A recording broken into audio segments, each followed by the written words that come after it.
We are on the afternoon break on the first day of questioning of Mike Dell, the Detective Chief Inspector of the SDS between 2001 and 2005. He is being questioned about the fact that whether or not he knew about the sexual relationships that a number of his undercover officers were having. He's claiming that he didn't know, and then letting slip some information. I really feel the wheels are falling off of his understanding of the chronology. He first said that he had no knowledge of activists contacting the SDS office. He then changed his mind on that. He said, "Oh yeah, that's why we moved."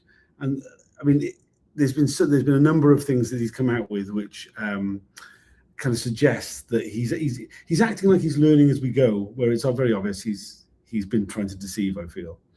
Yeah. So the cancelled inquiry has been going through the chronology and pointing out, it's like you've got Alison ringing about Mark Jenner, you got Rose ringing the office, you got Helen Steele looking for John Dines. It's like, and coincidentally, you make this big announcement that there should be no sexual relationships, and it's like it's not connected. It's not connected. Yeah. And you say he clearly has memory, he clearly has knowledge, but he doesn't want to commit to the fact that he did actually know about the relationships. Yeah, he'll do things like it was said, "Oh, and did you know about Helen Steele and John Dines?" He said, "I had no knowledge whatsoever, and I was following the evidence on Friday, and I was dismayed to hear about John Dines, who I first heard about in 2003, 2004, when Helen Steele travelled to New Zealand to try and find him there." And it's like, you just said you didn't know, and now what's going on here? He's not holding his lies very well. He's really not. He's had this persona. So I'm going to remember these things, so you can rely on my memory, you can rely on when I say things. But he hasn't. He should have read the documents a bit more closely. Is it that, or is he feels like he hasn't rehearsed his lies well enough?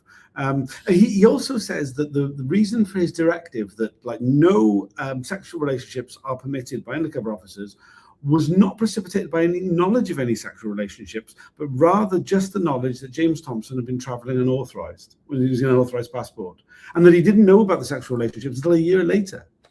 Yeah, and there's just this. It's like what? And this goes on the previous evidence that about the tradecraft manual. Yeah. So what he seems really desperate, and what's the elephant in the room around all this is he won't say what actually precipitated this announcement, which by his own account was shocking. It landed hard. It's like there was no discussion because they were stunned. Yeah, stunned into silence. And it's like, you're trying to have your cake and eat it. Yeah. You're trying to have your cake and eat it. And one thing that I've really come away from is there's something missing here. Yes. There's something missing. I think we started to get an allusion to it. Because it was like, it's not. So the other thing about two things around all of this chronology is the move of the office. Yeah. Which we understood to be happening in July, right? Yeah. But then he's saying it was in September on 9/11. He was in the old office. Yeah. Well, doesn't he? And also, you're about to start to see what's called the Officer A and B, the Peter Francis thing, where in 1, 2, 3, start taking a case around the SDS. And then there's this other bizarre random comment that he didn't want Bob Lambert anywhere near the unit. Yes, yeah. So Bob Lambert had requested to use an unused office in the SDS building to house the Muslim contact unit, but he's refused. And the Muslim contact unit, being Jim Boyley, Noel War, and the old sweats, as he called them. And he's like, and he's very clear that he doesn't want. He's also talked about getting rid. I said in the context of not having the mentoring. Yes, yeah. Project. He was willing to let that wither and die. Yeah. So there's a desire to cut off the old SDS. Yeah. There's a problem going on. Now he's talking about his Detective Inspector 53 is an amazing officer, but he's part of the old guard. And there's just something not quite right. It's like so. And the other thing that struck me as important is he keeps saying that it took him 2 weeks to decide whether he wanted the role. Yes. So which says two things to me. One, he knew a lot about the role already, which we know from his time in C Squad. But also he knew that it wasn't going to be an easy role. It wasn't this insecurity. Oh yeah, this is your retirement role. it was recognized somewhere that there was problems. He just can't bring himself to say yes and where that came from. Yeah, he likes to use some very flowery language. He said that if he had known about the institutional problems of the unit in terms of the sexual deceit, then he'd have left, quit the job, and got himself a milk round. Which, I mean, it's a great line, but like, I just don't believe you. I don't believe him. I think he did a lot during the first half of the day to try and set himself out as being this, detail-oriented person who had a good memory, who was going to give full information. What we're coming up against now is someone who keeps contradicting himself, can't get his story straight. The dates don't line up, and you're just starting to think you're hiding something from us. And I think it's a classic case we've seen before, is where they've created a narrative of how they're going to explain certain data points or certain things. And what they haven't done is stress tested it. And council of inquiry is coming and properly stress testing it, which is what you would expect him to do. Yes. He's realized, and you could see he was really sort of quavering. It's like, he's realizing he hasn't constructed the narrative as strongly as he needed to.